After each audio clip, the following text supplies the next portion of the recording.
Well, welcome to another episode of Challenging the Norm, His and Hers Look at Life and Business with your host, Paul Snell and Lindsey Burden. This podcast is for solopreneurs, entrepreneurs, business owners who want to experience success in their way. We challenge the norm, we discuss the topics of the day, and we wrestle through the subjects that we know that mean the most to you. Paul works with small business owners, helping them build and develop their teams into turning them into powerhouses for their businesses.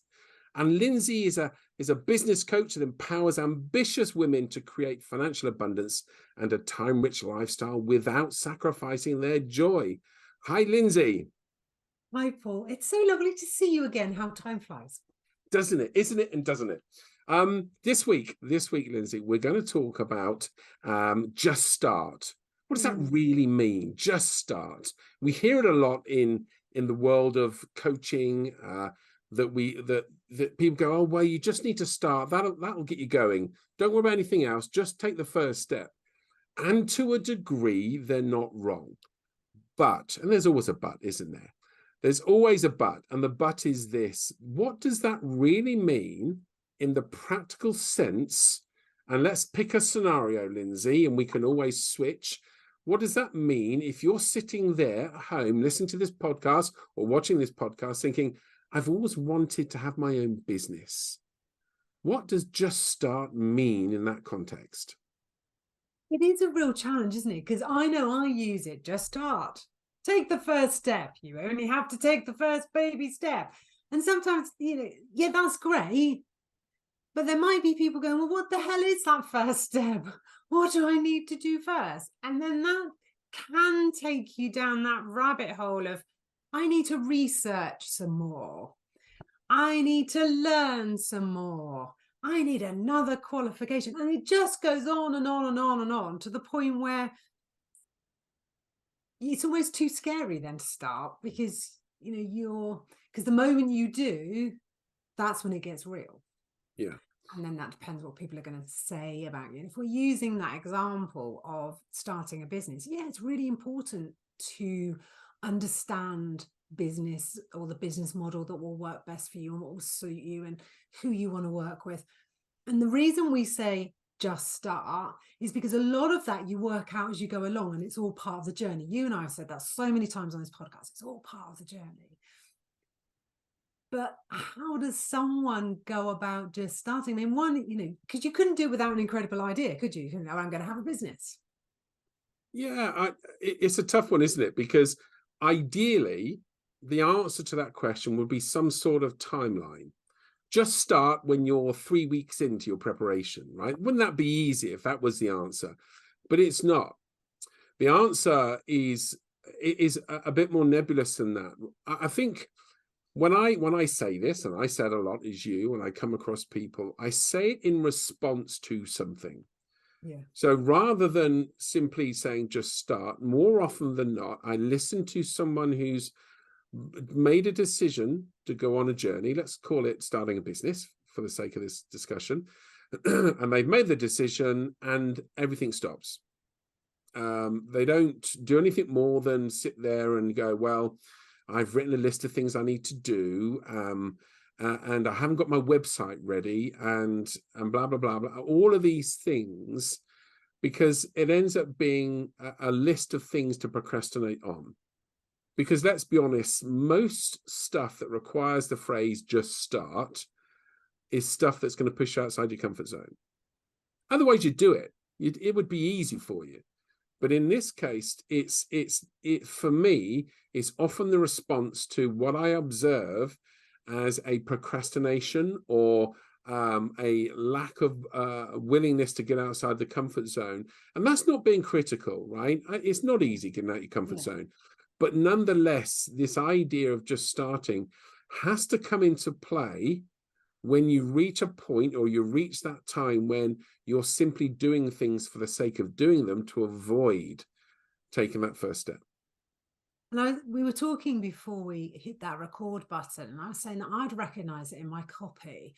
I used the question, are you ready? Are you ready for the next level? Are you ready? Are you ready? And actually, I'd called myself out on it because it's not that I'm looking for you to be ready. I'm looking for you to be willing to try. And that was a real shift. And I love it when you have these light bulb moments on yourself. And you're like, why do I keep writing? Are you ready? Because we're never ready. How many times have we said this? Your ducks will not all be in a perfect row or neat and tidy. It doesn't work like that. And that, in response to, and the way you described that then, when you have a solid plan, you need to be willing to take the first action, because that's what starts the momentum. That's what starts you on that journey. And too often we are just not ready, so we don't do anything. Yeah. And that proves my whole questioning of myself and this ready and willing. They're so different, so different. And I certainly have done it in my own business where, I will say I'm the planning ninja. I can plan you wherever you want to go. And as long as I keep planning, I don't have to start. Yes. So that's that procrastination bit. And that's about recognizing if you procrastinate in your business and how you procrastinate. And that's certainly a telltale sign. And then in the old days, I'd plan it within an inch of its life. And then I'd go, what I really need is another social media platform to share this on. So off I would go down another rabbit hole. And all we're doing is stepping further and further away from the end goal. And I think that starting and being willing to, when you connect yourself deeply, truly to the end goal, you will be more willing to start and more likely to start before you are ready. But it's that connection to the end goal. It's the connection to what it is that you want to achieve. Yeah, and of course the famous quote, "Start with the end in mind," comes to mind. And I think that's a valid point. I think there's a couple of things here. And this is where we sort of need to wrestle, because if I were listening to us, and I have done, what I'm wanting is for you to tell me when, right? That's what I'm wanting. Now, that's really and truthfully not something we can do, because there is no when. It's not time dependent. What it needs to be is circumstantially dependent. So you've already spoken about the idea that we need to start with the end in mind, that's the thing that drives us. I completely agree. There's another part this where we have to be, and this isn't natural, by the way, this thing, we sort of need some help with this. We need to understand and appreciate, because we've not experienced it, that we will learn along the way. That this is part of a process. There is no absolute plan that isn't going to change. I don't care who you are. History has shown us there is no such thing as a black and white plan that goes from A to Z and everything falls in place perfectly. There just isn't. And it's okay not to, because that's how we learn, that's how we develop, and that's how we evolve. And so for me, a big part of this is this idea that we have first accept that things aren't going to be perfect.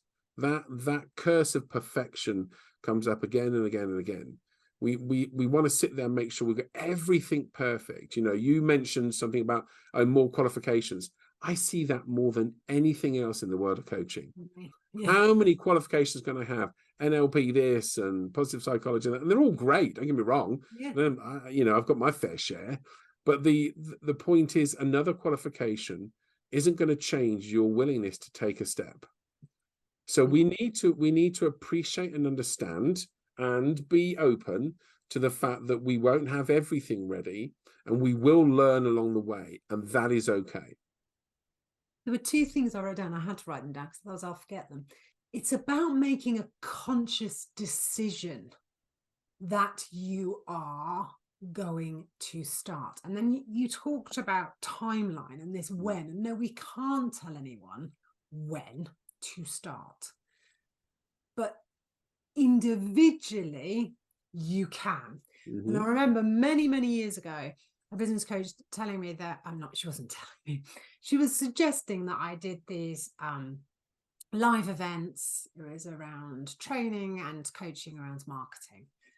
And I was like, yeah, okay then. I can do this. When? Right. Yeah. I don't know, I could probably do, I don't know, 2 this year. Yeah, but when? Yeah.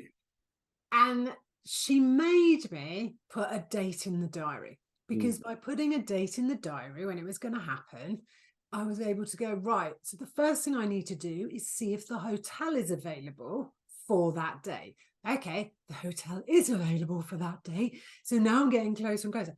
So it's only we can decide as individuals when. However, and there is a big caveat, big however here. I don't think I could have raised my eyebrows any higher.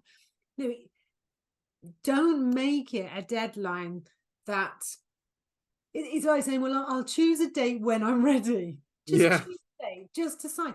Consciously make the decision, consciously commit to the thing, whether it's starting a business, whether it's starting a podcast, whether it's getting your website redone, whether it's launching a new program or running a challenge. Commit to the time frame. And it's okay, sometimes time frames slip. I've had things, and then I've had to have an operation, I've had to move it around, and stuff happens, life happens. It's okay, providing you are still committed and all in. So only you, I think, can decide that now is the time, and only you can make the conscious decision to put that. It's like just putting the pin in the map, isn't it? That's where I'm going.